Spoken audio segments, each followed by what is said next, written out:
Salut, bienvenue sur ma chaîne YouTube et sur ma page officielle. Moi, c'est Alain Keita, je suis coach d'entreprise. J'accompagne les entrepreneurs dans la création, la structuration, le développement de leur business. Et je coach plusieurs entreprises et entrepreneurs même et aussi à leur équipe dans la montée en compétences, en management, en gestion d'entreprise et aussi d'autres métiers liés à la gestion. Je suis également consultant certifié Sage. Il y a de cela plusieurs années à travers le groupe E-Tech Solutions. Nous sommes revendeurs des logiciels Sage, comptables GESCOM, IMO, Pay et État financier. Tous les logiciels de gestion Sage. Nous vendons aux entrepreneurs, nous déployons également et nous formons les utilisateurs dans l'optimisation de ce système de gestion. Alors, dans ma dernière vidéo, je vous ai parlé de l'héritage des managers. Un manager RH, un manager financier, un manager, un directeur des opérations, n'importe quel responsable, un directeur de service, un chef de l'État. Dans ma toute dernière vidéo, je vous ai parlé de l'héritage ou de la traçabilité, de l'héritage en tout cas laissé par n'importe quel responsable, que ce soit responsable d'entreprise.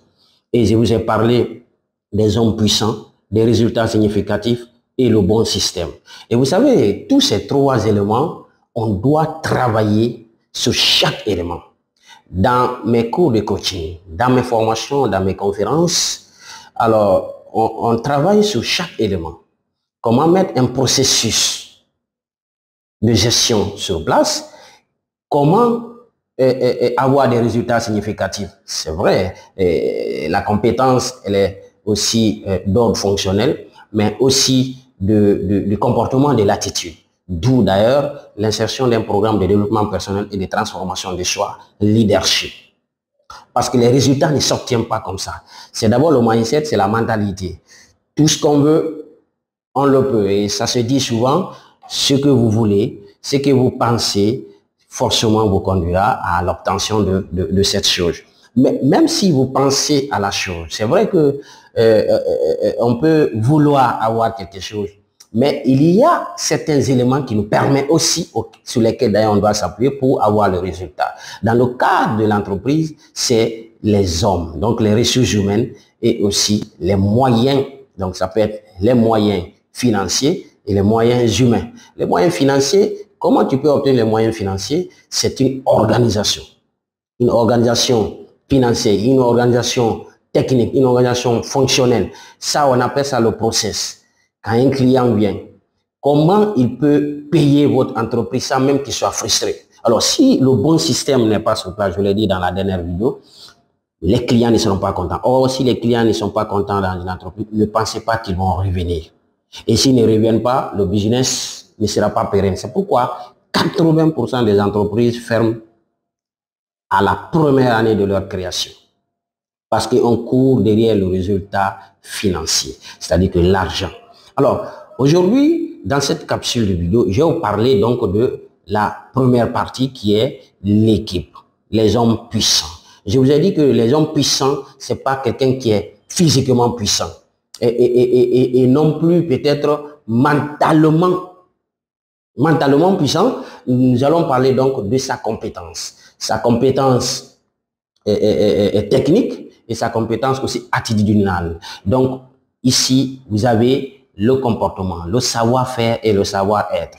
Donc quand on parle de compétences, quand on parle de savoir, je vous ai dit dans l'une de mes vidéos aussi où j'ai parlé des compétences d'un responsable commercial ou d'un top commercial, c'est pas que le savoir-faire, mais il y a aussi le savoir-être. Alors, donc, comment s'entourer d'une équipe forte, une équipe gladiateur?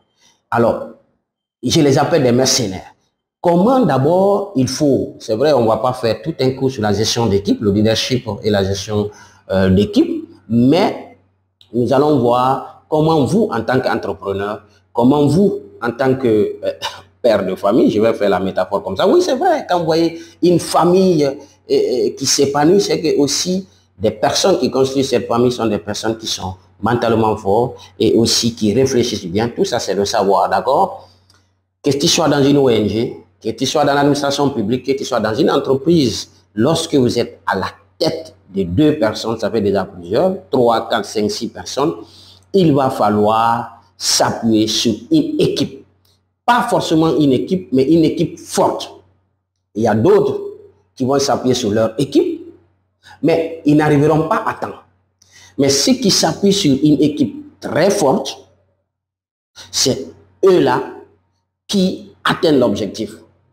C'est eux-là qui ont des résultats significatifs. C'est ce que j'appelle les hommes puissants.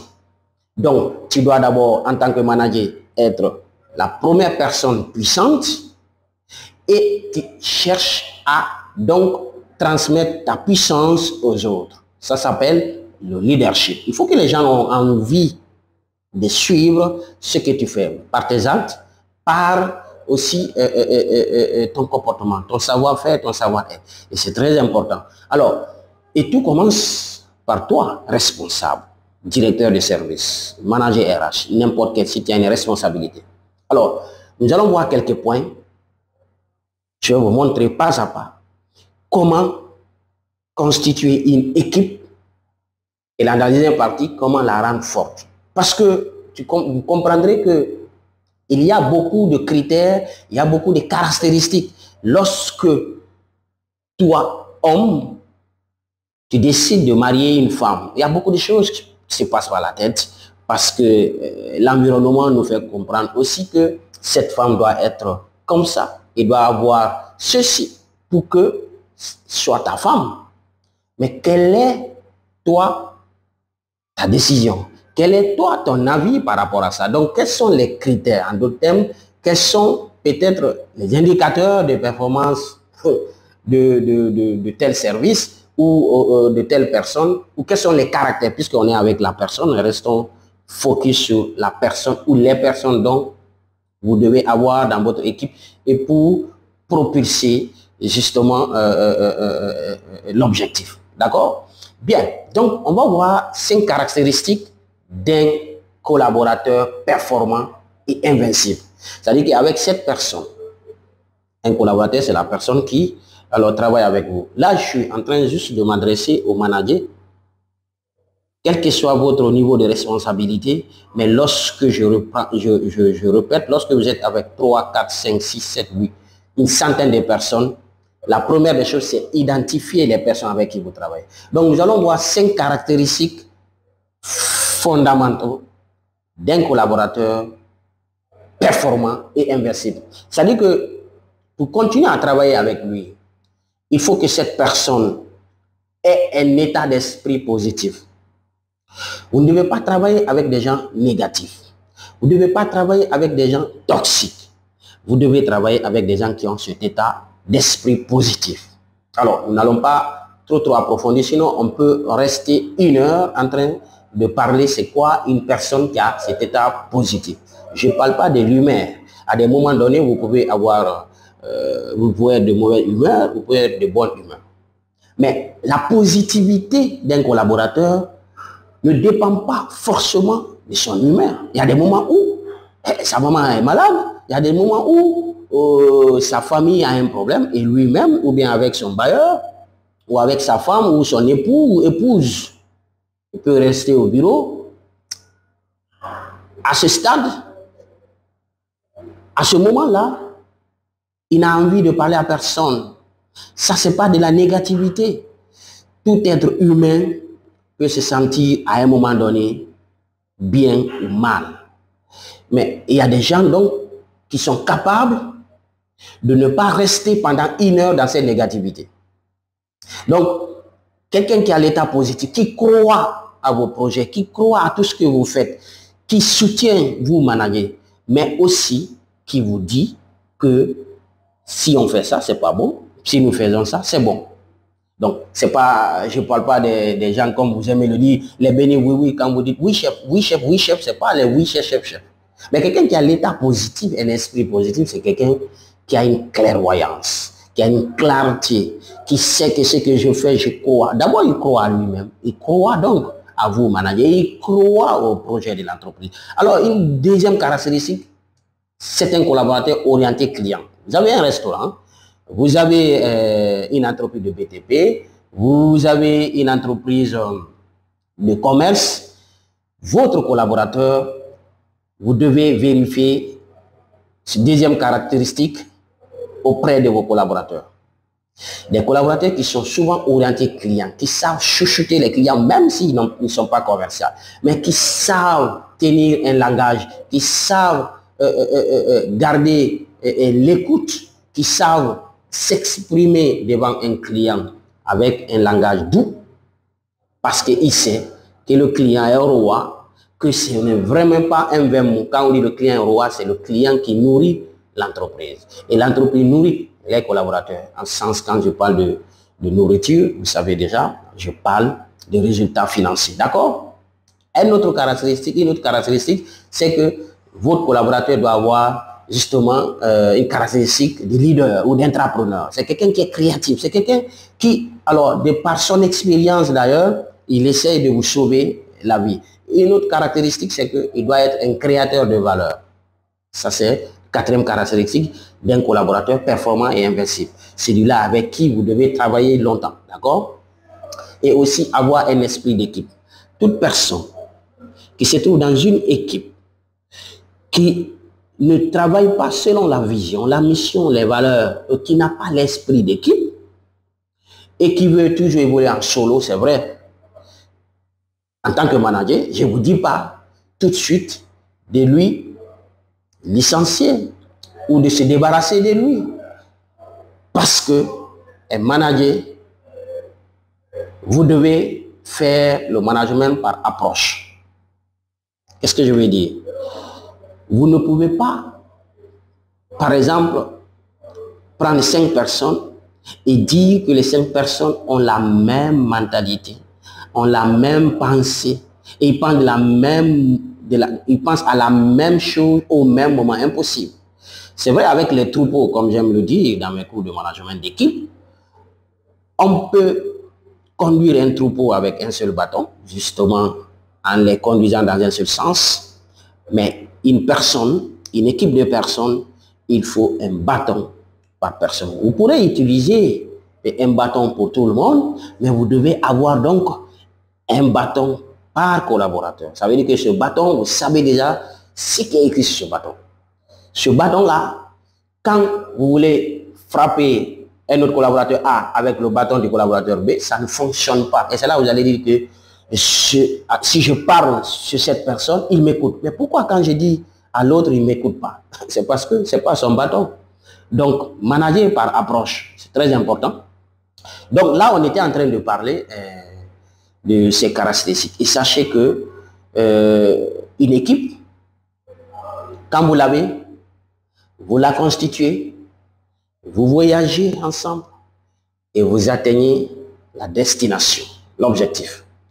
Et pour cela, tout dépend du début, de la constitution, en passant par l'identification des personnes avec qui vous voulez travailler. C'est comme une maison, lorsque le soubassement est mal fait, c'est que tout le travail que vous pouvez prendre une centaine de personnes en train de faire l'élévation, la maison va s'écrouler en 6-7 mois. Alors, quelles sont les étapes donc pour avoir une équipe performante, invincible, pour que votre entreprise devienne une entreprise de mission? La première des choses, c'est que vous devez identifier. L'identification passe par justement l'achat de compétences auprès des collaborateurs. C'est les compétences que vous achetez. Vous n'achetez pas de problème. Donc, si vous comprenez que la personne est toxique, vous n'avez pas besoin de lui. Acheter la compétence chez un collaborateur, c'est comprendre sa psychologie, c'est connaître son état d'esprit, c'est aussi voir son savoir-faire.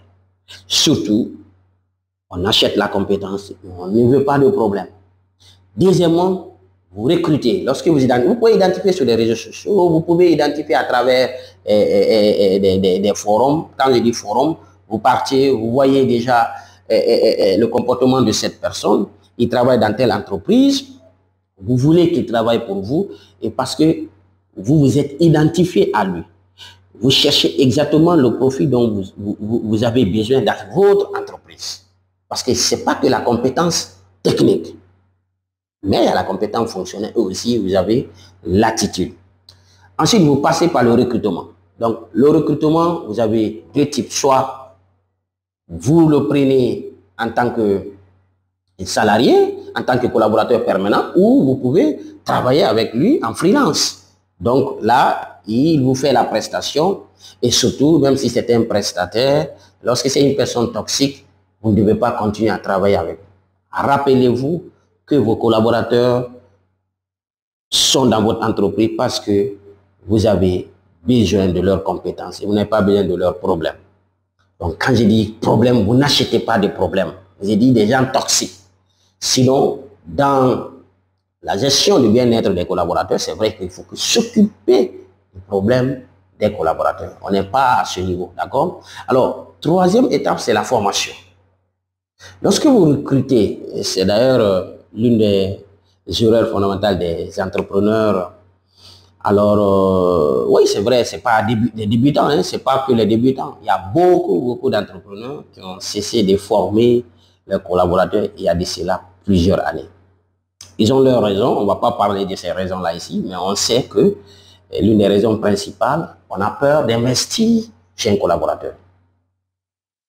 Alors, tout manager, tout responsable qui a peur d'investir sur un collaborateur par peur qu'il aille utiliser cette compétence ailleurs, c'est que vous n'êtes pas encore prêt à rendre votre entreprise performante. Ou vous n'êtes pas encore prêt à aider, si vous êtes un DRH qui a été nommé, vous n'êtes pas prêt encore à obtenir les résultats. Parce que pendant les 2, 3, 4, 5, 6, 1 an, 2 ans, 3 ans que le collaborateur est avec vous, vous avez besoin de résultats. Vous ne pouvez pas penser obtenir des résultats sans formation, sans que vous ayez la compétence. Donc, l'ignorance ne paye pas, ça on le sait. Donc, vous passez par la formation pour leur donner de l'expertise, pour leur fixer de l'objectif, pour leur donner les méthodes et les processus, pour les préparer et passer à la pratique.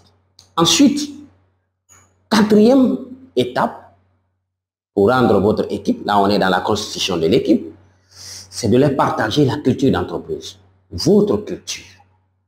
La culture d'entreprise et la culture d'entreprise A n'est pas forcément la culture de cette entreprise B. Vous avez vos propres valeurs, vous avez vos propres missions, votre propre mission, vous avez votre propre objectif. Et vous ne pouvez pas avoir les mêmes missions que l'autre entreprise. Donc, quelle que soit la compétence d'un collaborateur qui quitte une entreprise A, quand il vient dans votre entreprise B, vous avez forcément, et d'ailleurs, dans le processus de recrutement, on passe de l'intégration. Vous devez partager la culture d'entreprise, la mission, les valeurs, les visions et les objectifs. Ensuite, autre étape, c'est que vous devez stimuler vos collaborateurs. Donc, nous sommes à notre 5e étape. Nous sommes en train de voir le processus de constitution de mercenaires, des soldats d'une équipe performante pour devenir invincible, pour que votre entreprise devienne une entreprise invincible. Parce que ce sont ces ressources humaines qui rendent votre entreprise performante. L'entreprise seule ne peut pas fonctionner. Même si on parle d'une plateforme e-commerce, c'est que c'est des hommes d'abord qui automatisent les choses. Donc, la stimulation de votre équipe passe par la motivation, par l'encouragement. Donnez de l'espoir à votre équipe, c'est très important. Un collaborateur qui est dans votre entreprise en 2019 ou en 2020, il faut que lui-même, qu'il le pense ou pas, mais vous en tant que manager, que vous puissiez lui donner l'espoir, que d'ici 2021, que d'ici 2022, vous serez à cette étape, donc un plan de carrière, vous serez rémunéré comme ça, donc un plan de rémunération. Donc vous avez les deux choses qui font forcément motiver un collaborateur, un plan de carrière et un plan de rémunération. Si vous n'avez pas ça, un plan de carrière, c'est là où ça passe par la formation en fait. Donc un plan de carrière, vous pouvez avoir un plan de formation, parce que c'est l'expérience peut le conduire à un autre poste. Mais vous devez avoir ces trois, le plan de carrière, le plan de formation et chaque année et le plan de rémunération. Donc j'ai dit stimuler, j'ai pas dit stresser, j'ai dit stimuler.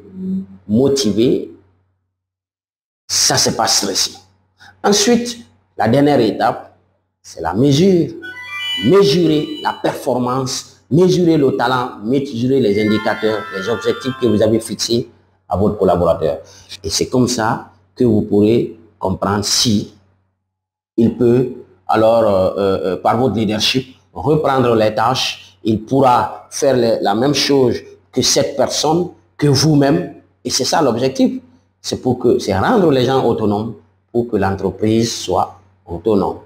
Donc, voilà un tout petit peu ce que je voulais vous parler issu de ma dernière vidéo sur justement les 3 héritages ou bien les systèmes. Alors, quand je vais parler de la deuxième partie, le bon système, parce que quand tu prends le système, vous verrez encore, il y a 5 systèmes. J'ai dit juste le bon, j'ai ajouté l'adjectif qualificatif, le bon système. Un bon système, c'est pas seulement le système comptable, il y a aussi le système administratif, vous avez le système de facturation, pas le système de facturation, le système commercial, quel processus commercial il faut mettre sur place, quel est le processus administratif. Donc aujourd'hui, on n'a pas parlé quand même du système. Parmi les 3 éléments essentiels qu'un manager doit mettre dans n'importe quelle organisation, n'importe quelle institution, c'est les résultats significatifs, des hommes puissants et le bon système. J'en ai parlé dans la dernière vidéo, ma dernière vidéo qui s'affiche par là. Aujourd'hui, on a parlé des hommes puissants parce que ce sont eux-là qui vont rendre votre entreprise performante. Allez, portez-vous bien, on se retrouve pour une prochaine vidéo.